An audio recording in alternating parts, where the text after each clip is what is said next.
ওই বান্দারা এমন একটা ঘুম দিবে কিয়ামতের আগে কোনোদিন উঠবে না। কবরটা কারোর জন্য জান্নাতের বাগান হবে, কবরটা কারোর জন্য জাহান্নাম হয়ে যাবে। আল কবর রাওযাতুন মিন রিয়াদিল জান্নাহ ওয়া হুফরাতিন মিন হুফারিন নার।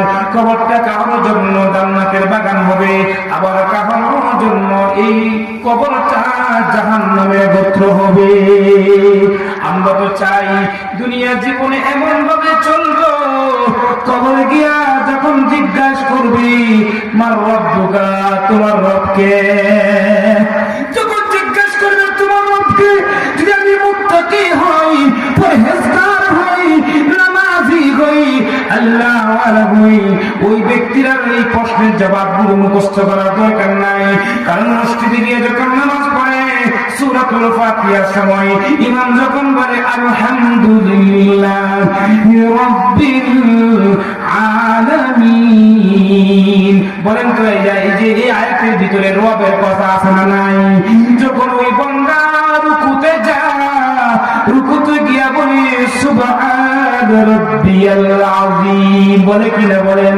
যখন ওই বান্দারা সাজদার মধ্যে পড়ে তখন সে বলে সুবহান রাব্বিয়াল আলা। যারা নাজি দুনিয়াতে প্রভুকে ভুলে নাই, আল্লাহকে ভুলে নাই, সে কবর গিয়াও আল্লাহকে ভুলবে না। যারা দুনিয়াতে আল্লাহকে ভুলে গেছে তারা কবরে আল্লাহকে চিনবে না। আবার দ্বিতীয় নম্বর প্রশ্ন করবে ওই মানুষটাকে, ওই দিনদার ফরজগার মুত্তাকি যারা দুনিয়াতে আল্লাহর উপর ঈমান আনছে, নবীর তরিকায় চলছে, নবীকে নবী হিসাবে মানছে, ওই বান্দাকে যখন আপনার আমার নবী মুহাম্মদুর রাসূলুল্লাহ সাল্লাল্লাহু আলাইহি ওয়াসাল্লামের দিকে ইশারা করে যখন দেখাইবে মান হাযার রাজুল আল্লাযী বুইসা ফীকুম,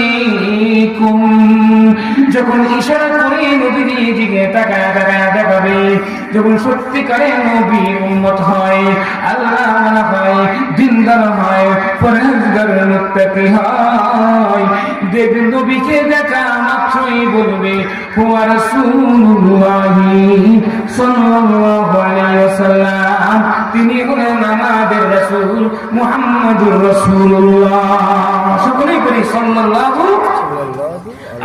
আরে ভাই দুনিয়াতে